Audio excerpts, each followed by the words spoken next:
Friends, welcome back to my YouTube channel. आज हम लोग इस वीडियो में ब्लड के एनाटॉमी एंड फिजियोलॉजी के बारे में डिस्कस करने वाले हैं। इस वीडियो में हम लोग इसके फंक्शन, कैरेक्टरिस्टिक एंड इसके कंपोजिशन के बारे में देखेंगे।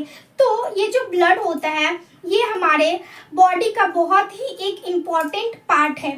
ठीक है, तो जैसा कि हम लोगों को पता है कि जो ब्लड होता है वो एक फ्लूइड कनेक्टिव टिश्यू होता है और ये जो है हार्ट के पंपिंग एक्शन की वजह से हमारे पूरे बॉडी में क्या होता है, सर्कुलेट होता है। यानी कि जो ब्लड होता है ये हमारे पूरे बॉडी में हमेशा सर्कुलेट होता रहता है, कहीं भी रुकता नहीं है। तो ये किसकी वजह से होता है? हार्ट के पंपिंग एक्शन की वजह से। यानी कि जब हार्ट जो ब्लड है उसको पंप करेगा तो ब्लड क्या होगा, पूरे बॉडी में सर्कुलेट करना शुरू कर देता है। जो ब्लड होता है उसका एक बहुत ज़्यादा इम्पॉर्टेंट ये फंक्शन होता है जो कि क्या है, ट्रांसपोर्टेशन। तो ये जो ब्लड है ये बहुत सारे nutrient, hormone, protein, immunoglobulins, waste, oxygen, carbon dioxide, इन सभी चीज़ों को क्या करता है, हमारे बॉडी में ट्रांसपोर्ट करता है। ठीक है, और इसका और भी इम्पॉर्टेंट फंक्शन है जैसे कि हमारे बॉडी में पीएच को रेगुलेट करना, हमारे बॉडी में वाटर डिस्ट्रीब्यूशन को रेगुलेट करना और टेम्परेचर को रेगुलेट करना। तो ये सब क्या होता है, ब्लड का काफी इंपॉर्टेंट फंक्शन होता है। तो एक एक करके हम लोग देखते हैं इसके फंक्शन को। तो सबसे पहला क्या है, सप्लाई द इसेंशियल न्यूट्रिएंट। ठीक है, तो हम लोग जो भी खाते हैं वो किस में एब्जॉर्ब होता है, सबसे पहले ब्लड में ही तो एब्जॉर्ब होता है और फिर ब्लड में एब्जॉर्ब होकर के वो सारे सेल्स एंड टिश्यू के पास जाता है। तो इसका जो मेन बहुत ज़्यादा इंपॉर्टेंट फंक्शन है वो क्या है, जो भी हम लोग खाते हैं, जो न्यूट्रिएंट फूड लेते हैं, तो उससे जो ब्लड में ये होता है, अब्जॉर्ब होता है न्यूट्रिएंट, वो कहाँ जाता है, वो जो ब्लड है वो सारा न्यूट्रिएंट बॉडी सेल्स तक पहुंचाता है। ठीक है, तो इसका एक फंक्शन है सप्लाई द इसेंशियल न्यूट्रिएंट, यानी इसेंशियल न्यूट्रिएंट का सप्लाई करना। फिर ट्रांसपोर्टेशन ऑफ ऑक्सीजन, यानी कि जो है क्या कि ऑक्सीजन को ट्रांसपोर्ट करना और कार्बन डाइऑक्साइड को भी ये क्या करता है, ट्रांसपोर्ट करता है। फिर help in regulate body temperature. ठीक है, एक इसका फंक्शन होता है थर्मो रेगुलेशन, यानी कि हमारे बॉडी में क्या करना है, टेम्परेचर का रेगुलेशन करना। जैसे कि अगर कोई बॉडी पार्ट्स, अगर कोई हमारा ऑर्गन बहुत ज़्यादा काम कर रहा है तो उसकी वजह से क्या होगा कि वहाँ पे ज़्यादा एनर्जी, ज़्यादा हीट प्रोड्यूस होगा। तो उस जगह को ये उस जगह का जो हीट है उसको कम करने के लिए वो क्या करता है, वहां से हीट रिलीज करके और बॉडी पार्ट्स में क्या करता है, उसको सर्कुलेट करता है ताकि एक जगह हीट जो है वो जमा नहीं रहे। थर्मो रेगुलेशन यानी कि हर जगह में क्या हो, इक्वल हो, हर जगह का जो बॉडी टेम्परेचर है वो रेगुलेट होता रहे। फिर है play crucial role in defence against infection. तो जैसा कि हम लोगों को पता है कि ब्लड में क्या होता है, प्लेटलेट होते हैं, ब्लड में आरबीसी होते हैं, ब्लड में डब्ल्यूबीसी होते हैं। तो ये जो डब्ल्यूबीसी होते हैं ये क्या करते हैं, जब भी हम लोगों को कोई इन्फेक्शन होता है, जब भी कभी हमारे बॉडी में कोई इन्फेक्शन होगा या फिर पैथोजन इंटर करेगा तो ये जो डब्ल्यूबीसी है उसको किल करने का कोशिश करेगा। ठीक है, तो ये भी इसका क्या है, एक इम्पॉर्टेंट फंक्शन है कि ये डिफेंस अगेंस्ट इन्फेक्शन, यानी कि इन्फेक्शन से हम लोगों को बचाता है। ये जो ब्लड है वो हम लोगों को क्या करता है, इन्फेक्शन से बचाता है। तो ब्लड में क्या होता है, डब्ल्यूबीसी होता है, वो हम लोगों को क्या करता है, इन्फेक्शन से बचाने का कोशिश करता है। Transport hormone, drugs and waste. तो जैसे कि मैंने पहले ही बोला था, क्या करते हैं, ड्रग यानी दवा को, हार्मोन हो गया, वेस्ट हो गया, ऑक्सीजन हो गया, प्रोटीन हो गया, तो ये सब जो होता है उसको क्या करता है, ये ट्रांसपोर्ट करने का काम करता है। फिर है हमारा नेक्स्ट कैरेक्टरिस्टिक ऑफ ब्लड। ठीक है, तो कैरेक्टरिस्टिक यानी कि इसके कौन कौन से कैरेक्टरिस्टिक होते हैं। सबसे पहला, it is clear, red and viscous in nature. तो ब्लड क्या होता है, एक रेड कलर का क्लियर विस्कस फ्लूइड है। विस्कस यानी कि थोड़ा सा वाटर से थोड़ा सा क्या होता है, वो ये होता है, हैवी होता है, यानी थोड़ा सा वो पतला नहीं होता वाटर जैसा, थोड़ा सा मोटा टाइप का होता है। ठीक है, तो क्या है, ये clear, red and viscous in nature.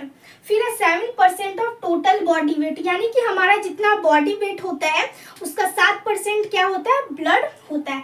Average temperature, यानी कि इसका जो टेम्परेचर होता है ब्लड का एवरेज, वो कितना होता है, 100.4 फ़ारेनहाइट होता है। ठीक है, फिर average blood volume in male, यानी कि मेल में एवरेज ब्लड वॉल्यूम कितना होता है, 5 से 6 लीटर, और वीमेन में यानी जो फीमेल होती है उनमें कितना होता है, 4 से 5 लीटर ब्लड पाया जाता है।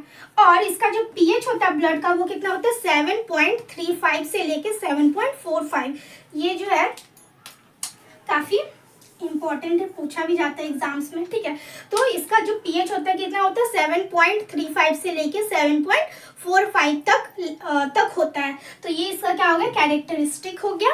अब हम लोग इसके कंपोजिशन को देखते हैं। तो अब हम लोग इसके कंपोजिशन के बारे में देखते हैं कि ब्लड में कौन कौन से कंपोनेंट प्रेजेंट होते हैं। तो सबसे पहला हमारा क्या प्लाज्मा और दूसरा है हमारा क्या सेल्स, यानी कि ब्लड में दो तरीके के कंपोनेंट प्रेजेंट होते हैं, पहला प्लाज्मा और दूसरा सेल्स। जो प्लाज्मा होता है वो 55% प्रेजेंट होता है और जो सेल्स होता है वो 45% प्रेजेंट होता है। यानी कि अगर हम लोग एक ब्लड का सैंपल लेते हैं तो क्या होता है कुछ देर बाद जब हम लोग उसमें एंटीकोआगुलेंट डालते हैं तो कुछ देर बाद क्या होता है जो सेल्स होता है वो थोड़ा हैवी होता है, तो वो क्या होता है नीचे बैठ जाता है, और जो फ्लूइडी पार्ट होता है वो लाइट होता है तो वो ऊपर चला जाता है। तो अगर हम लोग उसको चेक करते हैं तो नीचे वाला पार्ट जो होता है, जो हैवी पार्ट होता है सेल्स का, वो उसको हम लोग क्या बोलते हैं हैवी पार्ट को सेल्स बोलते हैं, और जो फ्लूइडी पार्ट होता है ऊपर में उसको हम लोग क्या बोलते हैं, तो ये जो क्या हो गया, ये जो नीचे वाला जो हैवी पार्ट होता है उसको हम लोग सेल्स बोलते हैं, और ऊपर वाला जो होता है उसको हम लोग क्या बोलते हैं प्लाज्मा बोलते हैं। तो ये जो प्लाज्मा होता है वो 55% होता है और ये जो सेल्स होता है वो 45% होता है, ठीक है। अब इसी 55% प्लाज्मा में क्या क्या होता है, क्या क्या कंपोनेंट होते हैं वो देखते हैं। तो इसमें जो 90 to 92% क्या होता है, इसमें वाटर पाया जाता है, और बाकी और क्या क्या होता है प्रोटीन होता है, इलेक्ट्रोलाइट होता है, हार्मोन होता है और गैसेस होता है। प्रोटीन में कौन कौन सा होता है, अल्ब्यूमिन होता है, ग्लोब्यूलिन होते हैं एंड फाइब्रिनोजेन इसमें पाए जाते हैं, ठीक है। तो ये क्या हो गया प्लाज्मा हो गया। प्लाज्मा कितना होता है 55%, जिसमें 90 to 92% वाटर होता है, हार्मोन्स होते हैं, प्रोटीन होते हैं। प्रोटीन कौन कौन से, albumin, globulin and fibrinogen, gases और इलेक्ट्रोलाइट प्रेजेंट होते हैं। अब जो सेल्स होते हैं, सेल्स जो है वो कितना होता है 45%, यानी ये वाला जो कंपोनेंट था हमारा ये क्या हो गया 45% हो गया। जो सेल्स होते हैं वो 3 तरीके के सेल्स पाए जाते हैं, कौन कौन सा, आरबीसी मतलब कि रेड ब्लड सेल्स, डब्ल्यूबीसी यानी वाइट ब्लड सेल्स, और थर्ड क्या हमारा प्लेटलेट। जो आरबीसी है इसको हम लोग इरिथ्रोसाइट के नाम से भी जानते हैं, और जो डब्ल्यूबीसी है इसको हम लोग ल्यूकोसाइट के नाम से जानते हैं, और जो प्लेटलेट है इसको हम लोग थ्रोम्बोसाइट के नाम से जानते हैं, ठीक है। तो ये जो आरबीसी है जिसको हम लोग इरिथ्रोसाइट भी बोल सकते हैं या फिर रेड ब्लड सेल्स बोल सकते हैं, तो इसका जो मेन फंक्शन होता है वो क्या होता है ऑक्सीजन के ट्रांसपोर्टेशन का, ठीक है। जो डब्ल्यूबीसी होता है इसका जो मेन फंक्शन होता है वो डिफेंस मैकेनिज्म का, यानी हमारे इम्यूनिटी को इंक्रीज करना। और जो प्लेटलेट होता है इसका जो मेन फंक्शन होता है वो होता है होम्योस्टेटिस, यानी कि अगर हमारे बॉडी में अगर ब्लीडिंग हो रहा है तो उसको रोकने का काम कौन करता है, थ्रोम्बोसाइट करता है, ठीक है। तो एक एक करके हम लोग सारे सेल्स को देखते हैं। तो जो आरबीसी होता है यानी जो रेड ब्लड सेल्स होता है इसका क्या काम क्या होता है, ऑक्सीजन का ट्रांसपोर्ट करना। इसमें जो होता है न्यूक्लियस प्रेजेंट नहीं होता है, ठीक है। इसमें क्या होता है न्यूक्लियस प्रेजेंट नहीं होता है, और ये थिन फ्लैटेंड एंड बाइकॉन्केव होता है। बाइकॉन्केव होता है और फ्लैटेंड होता है, यानी कि कुछ इस तरीके से अगर देखें और काम ना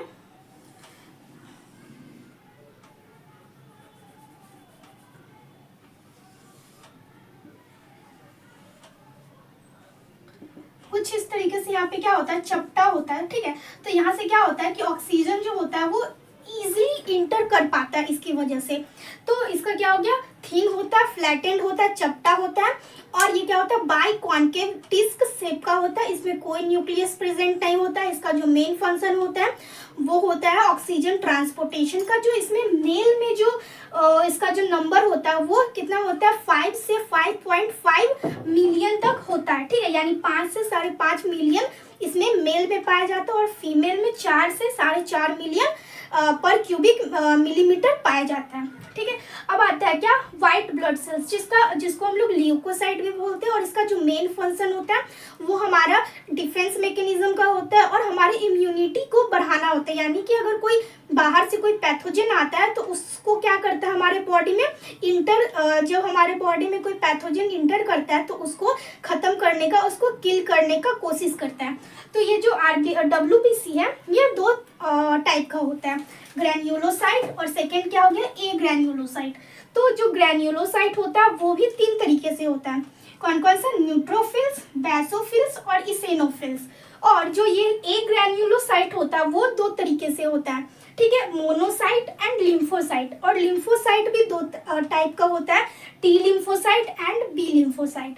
तो ये जो न्यूट्रोफिल्स होता है ये फैगोसाइटोसिस में हेल्प करता है। फैगोसाइटोसिस मतलब क्या होता है कि जब भी हमारे बॉडी में कोई पैथोजन, बैक्टीरिया, वायरस एंटर करता है तो उसको क्या करता है, किल करने का कोशिश करता है, तो उसको हम लोग क्या बोलते हैं, फैगोसाइटोसिस बोलते हैं। तो न्यूट्रोफिल्स का जो मेन फंक्शन होता है वो यही होता है। जो बेसोफिल्स होता है इसका जो मेन फंक्शन होता है वो एलर्जिक रिएक्शन होता है, ठीक है, एलर्जिक रिएक्शन होता है। और ये जो बेसोफिल्स होता है वो हेपेरिन और हिस्टामाइन को रिलीज करता है, ठीक है। इसमें क्या पाया जाता है, हेपेरिन एंड हिस्टामाइन पाया जाता है। एंड जो नेक्स्ट है हमारा इसेनोफिल्स, जो इसेनोफिल्स होता है वो पैरासाइट के एलिमिनेशन में हेल्प करता है। पैरासाइट यानी जैसे हमारे इंटेस्टाइन में कोई वर्म है, तो इस तरीके से जो भी बाहर से अगर कुछ ये हो गया है, इन्फेस्टेशन हो गया, बाहर से कोई पैथोजन इंटर कर गया है कोई पैरासाइट, तो उस पैरासाइट को क्या करना है, निकालने का जो काम करता है वो कौन करता है, इसेनोफिल्स करता है। तो इस तीनों का अपना अलग अलग क्या होता है, फंक्शन होता है।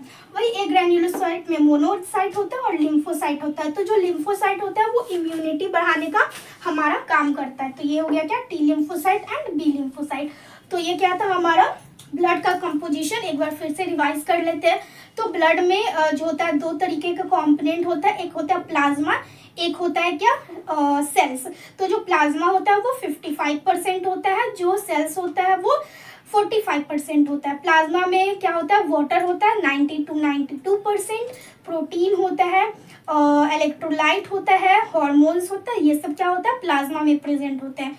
जो सेल्स होते हैं वो 3 तरीके से होते हैं, RBC, WBC एंड प्लेटलेट। जो RBC है उसका काम होता है ऑक्सीजन ट्रांसपोर्ट करना, जो WBC है उसका काम होता है हमारे इम्यूनिटी को और डिफेंस को इंक्रीज करना, और प्लेटलेट का काम क्या होता है, ब्लीडिंग को स्टॉप करना, यानी कि होम्योस्टेटिस। तो आई होप आप लोगों को यहाँ तक समझ में आ गया होगा। इस वीडियो में हम लोग बस इतना ही पढ़ेंगे एंड आई होप समझ में आया होगा आप लोगों को। और अगर वीडियो पसंद आए then subscribe to my channel and thank you so much for watching.